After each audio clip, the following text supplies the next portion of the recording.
Sain UU, tasain UU, yang artinya, halo Rebahaners, dimanapun kalian berada, bagaimana kabarnya? Kembali lagi bersama saya John, Still in the House. Salah satu film yang membuat saya enggan mancing di rawa dan lebih memilih mancing di balong, nubatur, adalah film berjudul Rouge tahun 2007 ini, yang karena besok sore saya harus ke Irlandia untuk dinner bareng Ana de Armas, maka langsung saja pasang handsfree, simetriskan proses rebahan, kencangkan celana Anda, selamat menonton dan cekicrot. Get it when I get back.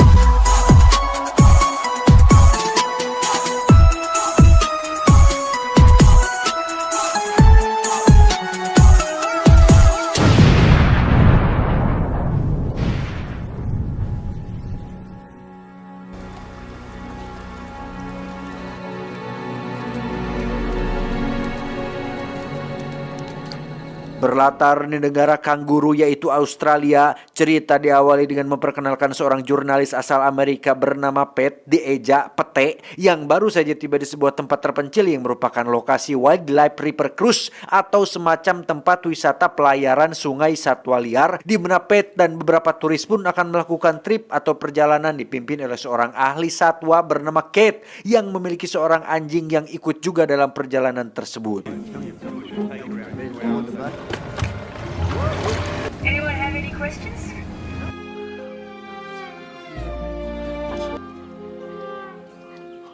Para turis sendiri bermacam-macam rimbanya. Ada keluarga yang terdiri dari anak, bapak, dan ibu yang bermaksud liburan. Ada solo woman yang hanya ingin menikmati alam sambil mengudud. Ada pasangan suami istri yang sedang honeymoon. Ada seorang fotografer yang memamerkan kamera DSLR-nya. Dan ada juga seorang bapak-bapak yang menabur abu mendiang istrinya yang baru meninggal. Sehingga tur ini menjadi semacam tafakur untuk mereka-mereka bisa menikmati nikmatnya, mensyukuri nikmat dan keindahan alam yang Tuhan ciptakan.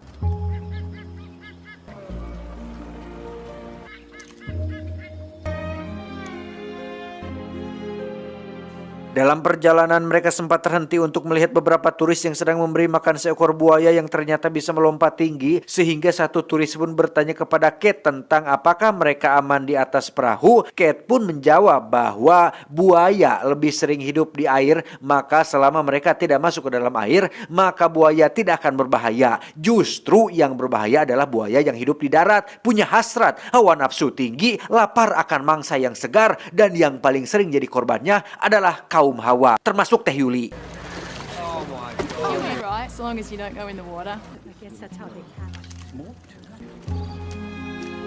Ketika sedang menikmati alam itulah muncul dua pria beragajul yang mendekati perahu Kate dan para turis. Mereka adalah para petugas penjaga satwa di tempat ini, yang salah satunya bernama Neil, yang tentu saja sudah sering bertemu dengan Kate, bahkan sudah kenal dekat. Neil yang iseng pun mencoba menggoda Kate di hadapan para turis, sehingga Pat dan kawan-kawan pun sontak membelanya, hingga Neil tak sengaja tercebur ke dalam air setelah Kate berhasil mengerjainya balik. Sorry about that, folks. Masuk ke kawasan sungai tenang yang berada di antara tebing-tebing tinggi, salah satu turis mencoba mengabadikan momen tersebut dengan merekamnya, yang secara kebetulan tak sengaja melihat ada muncul suar di kejauhan, yang setelah suar kedua muncul dan mereka semua melihatnya, bisa dipastikan bahwa ada seseorang yang sedang membutuhkan pertolongan. Alright, we've just seen what looks like Disinilah terjadi sedikit perdebatan ketika Kate ingin mendatangi sumber suara tersebut, sementara para turis ingin langsung pulang saja karena sudah punya schedule sendiri seperti jadwal pemberangkatan pesawat, jadwal makan malam, dan urusan pribadi mereka masing-masing. Tapi nampaknya Kate tetap bersikeras ingin pergi memeriksa tanpa memikirkan bahwa para turis ini adalah tanggung jawabnya yang harus diantar pulang dengan selamat. Namun setelah dibujuk untuk hanya pergi sebentar saja, Pat dan kawan-kawan turis lain pun bersedia untuk mengikuti apa mau si Kate ini. Jalur yang mereka lalui pun mulai sepi dan menyempit, sehingga Kate akhirnya sadar jika titik ini adalah tempat keramat yang jarang dilalui oleh para turis, di mana Pat yang mendengar hal itu pun seketika memiliki firasat buruk, tetapi cukup dipendam dalam pikirannya saja.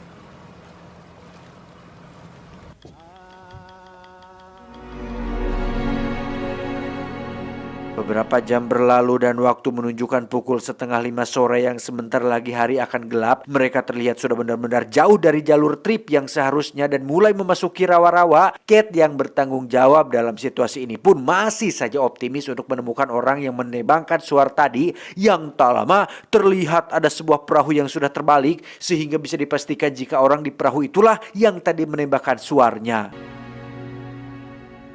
Well, I suppose that's where the flares came from. Entah kemana orangnya, tapi Kate dan kawan-kawan yang masih melihat hal itu pun tiba-tiba saja dikagetkan oleh seekor buaya yang muncul dan melihat ada sebuah pulau kecil di dekat mereka. Kate langsung melajukan perahunya ke pulau tersebut sehingga pada akhirnya Kate dan para turis harus terjebak di sini dan mustahil pulang dengan kondisi perahu yang sudah mengalami kebocoran parah.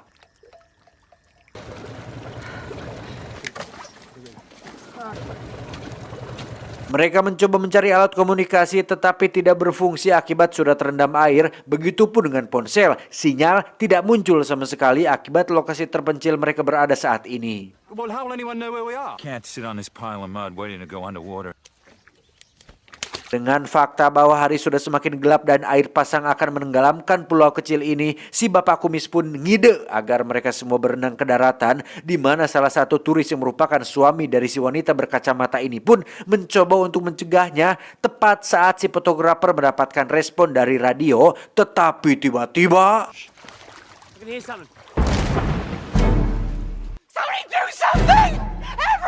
ya, pria tadi pun menghilang dalam sekejap setelah diterkam oleh buaya yang sama. Si wanita berkacamata pun ditenangkan oleh beberapa turis wanita agar bisa mengikhlaskan suaminya. Sementara Pat masih mencoba untuk mencari sinyal tetapi tidak dapat. Akhirnya dia ikut membantu Kate yang sedang mencari pistol suar di dalam kapal, yang ternyata suar tersebut berada di dalam kotak mengapung di atas air yang jauh dari posisi mereka berada saat ini. A box with the word flares written on the side of it? We're in the middle of nowhere So we here. have to stay calm. Kate menjelaskan bahwa tempat ini merupakan wilayah teritorialnya si buaya sehingga mereka semua resmi menjadi target mangsa si buaya yang tidak akan menyerah sampai mendapatkan mereka semua, yang dengan semua yang diketahuinya harusnya Kate mikir dulu, dipikirin bahwa dirinya menjadi penyebab utama insiden ini terjadi sekaligus bertanggung jawab penuh atas keselamatan semua turis. Saat sedang kebingungan itulah muncul Neil dan satu kawannya yang datang sambil ketawa-ketawa tanpa tahu apa yang baru saja sudah terjadi sehingga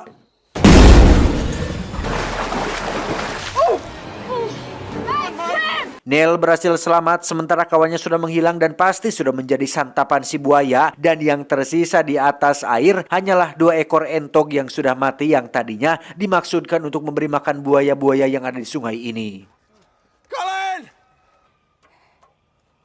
Singkat cerita, malam pun poek. Bisa dibayangkan betapa resah dan gelisahnya para turis ini harus berada di tempat dan situasi seperti ini, yang dengan fakta bahwa air sungai sudah mulai pasang dan akan menenggelamkan pulau kecil ini, Neil akhirnya memiliki ide untuk membawa para turis ke daratan, yaitu dengan cara memanjat tali yang akan dia ikat di seberang ujung pulau ini. One of those trees to one of those trees over there. We suspend it. Masalahnya adalah harus ada orang yang mau untuk berenang ke sana terlebih dahulu, yang karena Neil orang yang paling mengenal tempat ini, dia pun memberanikan diri untuk melakukan itu demi keselamatan semua orang. Bermodalkan tambang senter dan keahlian berenang yang tidak terlalu lihai-lihai amat, Neil pun berhasil mencapai daratan dengan selamat, langsung mengikat tambangnya ke pohon yang agak sudah tua, membentangkannya dengan cukup keras sehingga mereka semua bisa sampai ke daratan tanpa harus ancelub atau masuk ke dalam air.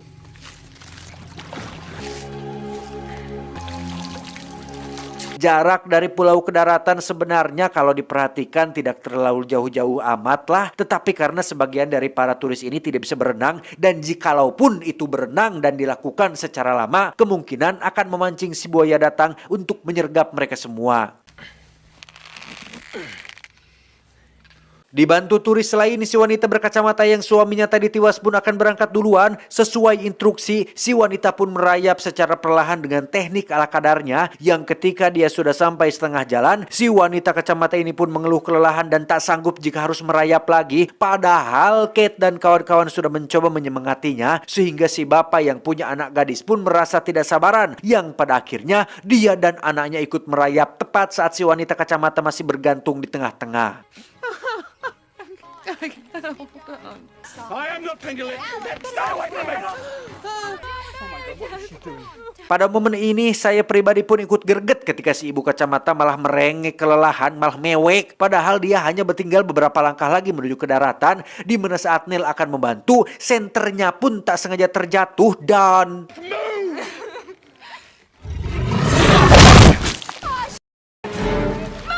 Setelah Neil menjadi korban selanjutnya, timbul kembali masalah ketika tali dan pohon yang digunakan tak mampu menahan beban sebanyak 3 orang, sehingga mereka bertiga pun harus langsung jatuh masuk ke dalam air. Tapi beruntung karena si buaya sedang sibuk mengurusi si Neil, mereka pun berhasil kembali ke atas pulau.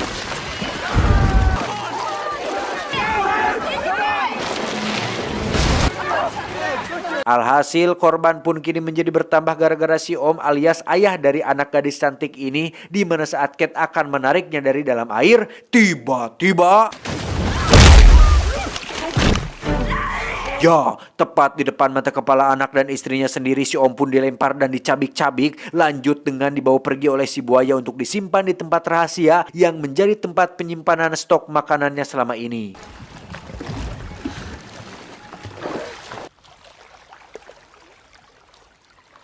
Si fotografer sendiri tak sengaja menemukan kotak berisi 1 kerat minuman beralkohol, di mana dia merupakan tipikal orang yang kalau lagi mabok justru kecerdasannya akan meningkat dengan memberikan ide brilian dengan akan membuat sibuk si buaya menggunakan 2 ekor entok atau bebek yang dibawa oleh Neil dan 1 kawannya, sehingga ketika si buaya sedang sibuk-sibuknya, hal itu akan memberikan waktu bagi para turis untuk berenang menuju ke daratan.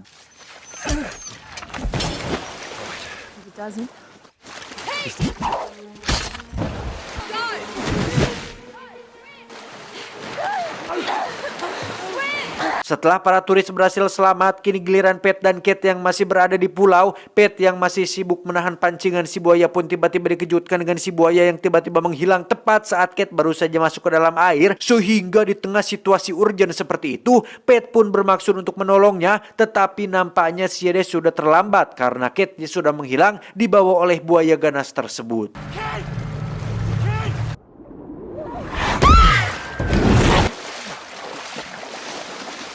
Tersisa Pat dan gugungnya si Kate. Dia berteriak mencari para turis lain yang sudah lari jauh mungkin dari tempat ini. Egois memang, tapi wajar demi keselamatan keluarganya masing-masing. Tiba-tiba gugungnya si Kate berlari ke dalam sebuah goa yang ternyata merupakan sarangnya si buaya raksasa. Yang hal itu terbukti ketika banyak sekali jasad korban yang berserakan dengan bentuk tubuh yang sudah hancur tercabik-cabik. Pat berhasil menemukan Kate dan memastikan dia masih hidup meski mengalami luka yang cukup serius. Yang ketika Pat sedang akan menggendongnya keluar dari sarang ini, tiba-tiba muncul si buaya untuk menyantap semua mangsa yang sudah ditangkapnya.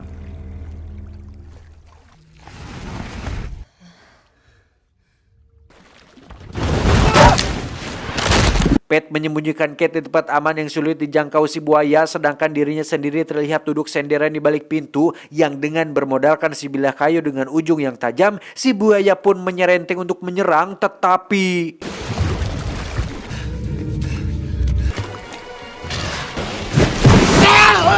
Di luar dugaan, Pat sang jurnalis berita berhasil membunuh si buaya. Setelah semua selesai, barulah tim medis dan bantuan datang. Kate dibawa oleh pihak medis, sementara para turis yang selamat sudah lebih dulu dievakuasi. Sehingga dari kejadian ini, Pat bisa mengambil hikmah dan pelajaran bahwa liburan ke tempat ekstrim dan jauh dari peradaban adalah suatu ide yang buruk.